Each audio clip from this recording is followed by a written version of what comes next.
Greetings one and all, this is Rhythm Works and welcome to my channel, and today as you can see I am playing solo survival on Sniper Elite 3.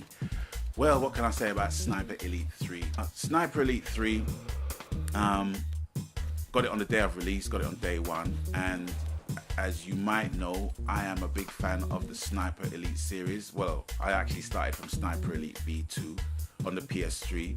I love the game. The X-ray kill cam shots just does it for me, and just the whole mechanics of the thing. I mean, people had a lot of complaints about the linear motion of the game, but for me, I didn't really have no problem with it because it was my first foray into Sniper Elite as a franchise. So when news broke about it being released on PS4, there was no issue of getting a pre-order for the game. When I actually got the game, I went straight into campaign mode. Took me less than 15 hours to play on marksman mode. Still, there was so much to do, so much to collect and stuff, but I just wanted to kind of go past all of that so I can unlock as much things as I can unlock within my weapons. And upon doing that, I started recommending the game to my friends, little realizing that I had yet to play the co-op and actually play the multiplayer. And when I started to play both of those, there was an almighty cock-up within the servers.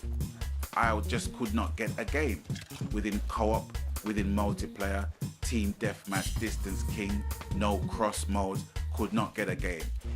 I got into the lobbies and then I was kicked out because the connection timed out or whatever. So I went into the forums to find out what the hell was going on, and lo and behold, dozens and dozens and dozens of people had the same problem. The Xbox One players hadn't had the game released as yet, so they were yet to basically find out the problem, but they weren't really too enthused about the game, knowing about the problems that had been rife throughout Sniper Elite 3. Now, my thing is this. I think developers should have learned from Grand Theft Auto that if you have a game that has a solid fan base, right, having them being impatient shouldn't be an issue for you to release the game early. Do you know what I'm saying? It's like, you know, if you need to do what you need to do in more time than it needs to be done, then do it, you know? We can't really force you. I mean, you've actually proved that that we can force you to release the game early than you need to, which shouldn't even be the case, you know? I just don't get it. I don't get that kind of mentality within a development company, you know? For me, Naughty Dog is proof of what I'm basically talking about in terms of waiting for a game, in terms of them taking the time out to develop a game that is going to stand the test of time. I mean, Uncharted 3, you know, is a game that's been out for donkey's years, but people still play it. You know, you have people that love the team deathmatch mode, and you got an abundance of people that love the co-op mode. I love the co-op mode. I will still continue to play that. It's great to play with friends. So for me, it just doesn't make sense to rush out games, especially in the now current gen market. You know, these games ain't cheap, 40, 50 pounds. You know, I know this game costs 40 pounds, but even still, that's a lot of money for some people, you know? And I didn't pay 40 pounds to get half a game. Well, not even half a game. I didn't pay money for this game to get a third of the game, more or less. Because the amount of modes that they are, team deathmatch,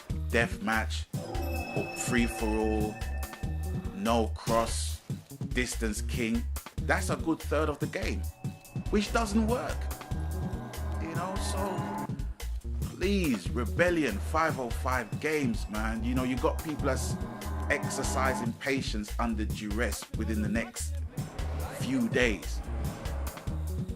Please service them and give them the game that they paid for, at least, please, because if you don't, you know, you're gonna make people very paranoid in purchasing a game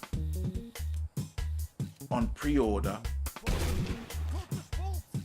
thinking, well, you know, is this going to be a full game? Or is this going to be half a game or a third of a game?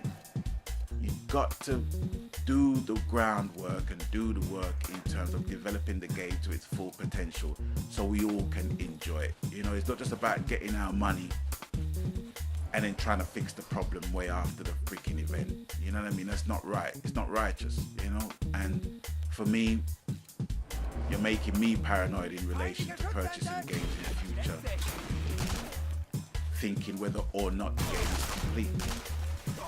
And that's all I have to say on the matter. And it's with that, I'm going to catch you guys on the next one. And whatever you do, whatever the game, whatever the console, whatever the medium, happy gaming. And I will catch you on the next one with some more footage of Sniper Elite 3. Hopefully when the freaking game works and when it's fully functional. But until then, Magan.